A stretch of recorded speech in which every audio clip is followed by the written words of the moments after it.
Ladies and gentlemen, please welcome to the stage Mr. Henry Foy, Brussels Bureau Chief of the Financial Times, and HRVP Kaja Kallas. Thank you very much. Good afternoon, everyone, and welcome. My name is Henry Foy, as I've just been introduced, and this is Kaja Kallas, who, of course, is the High Representative and Vice President of the European Commission. Kaja, thank you so much for your time. It's a tremendously busy and really important month ahead for Europe. We have the G7 summit starting on Sunday, running into next week, NATO straight after that, a European summit straight after that, no trade deal yet with the US, July 9th is a cliff edge. How can we handle these three massive issues, Ukraine, defense of Europe, and our economic future through trade? So this is what we have to do. And then we can. Lots of different voices on, especially on trade, how we should respond. Sometimes on defense spending. On Ukraine, there's more divergence. Do you still feel like there is that unity? Well, it has always been hard because we are 27 democracies, and 27 democracies have 27 different domestic political situations and sensitivities as well.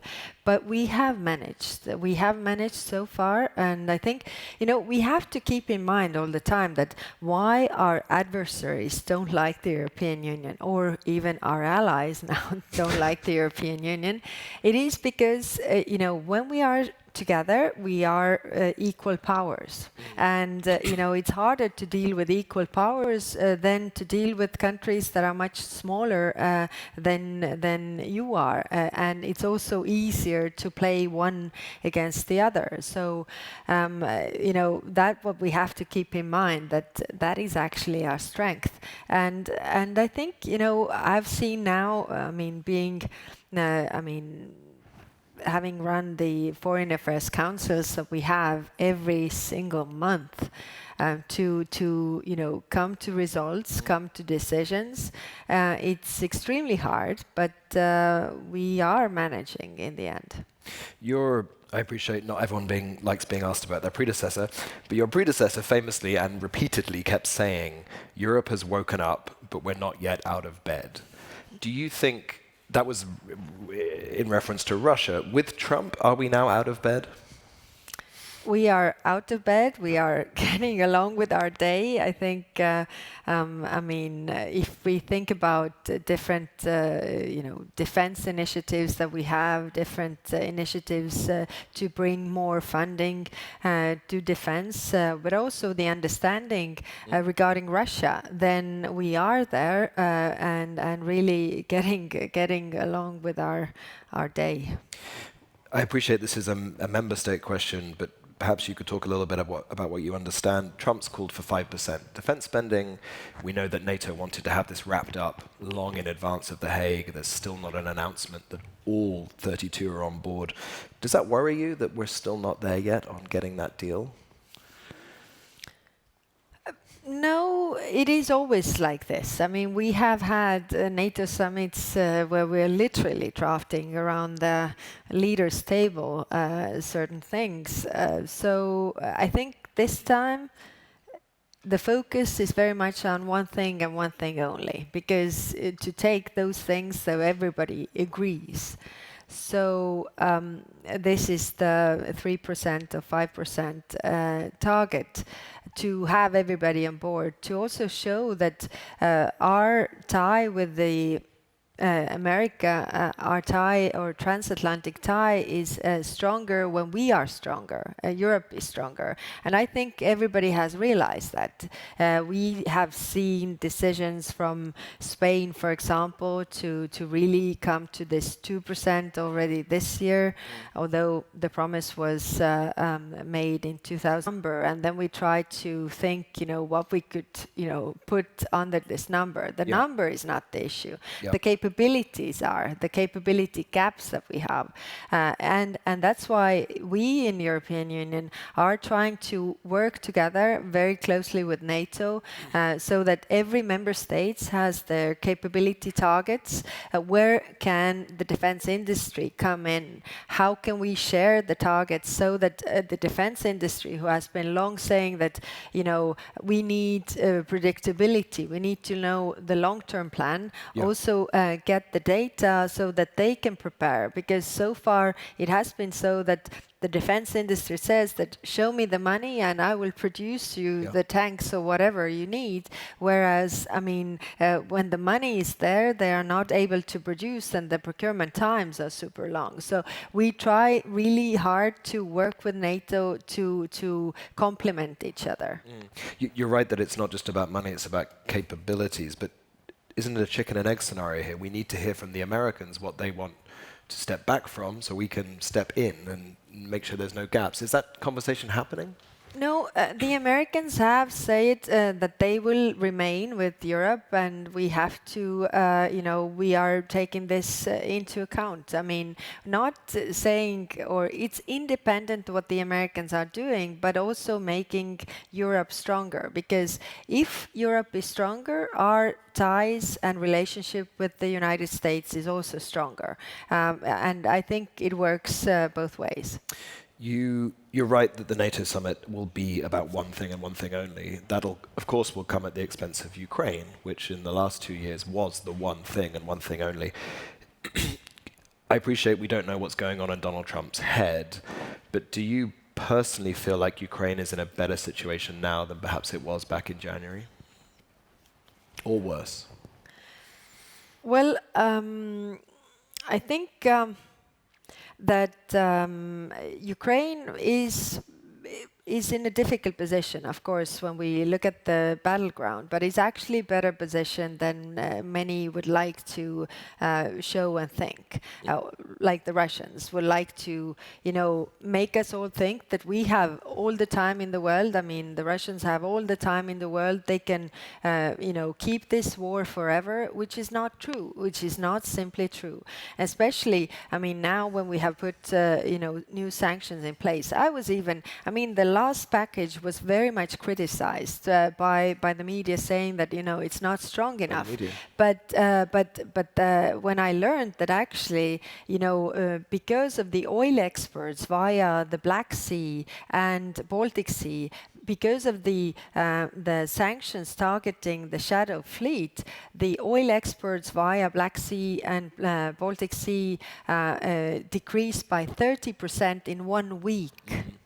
So showing that it actually has an impact, and what the intelligence tells is that now the sanctions will hit more the supply chains, transaction ban and much stronger steps.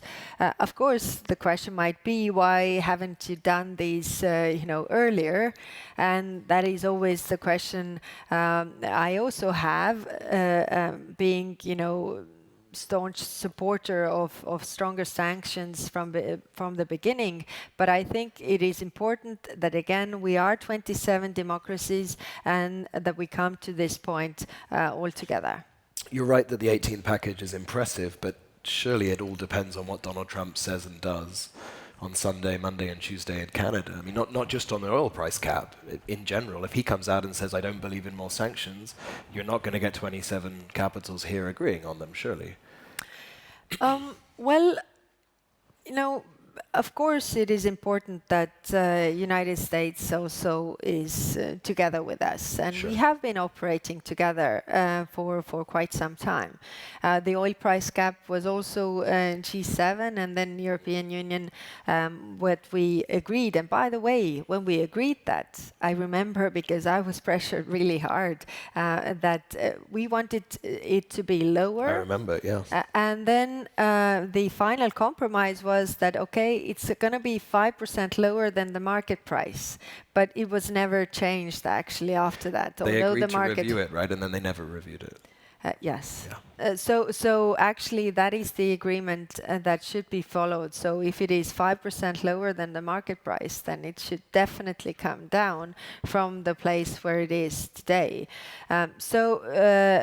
it is important, of course, what we do together, but it's also equally important for us what we do alone, because we alone are also a player. If you think about the oil going through the channels, it's mostly, Europe. It's via the Baltic Sea, it's via the Black Sea. So actually, even if the Americans are not on board, we can still do it and have an impact.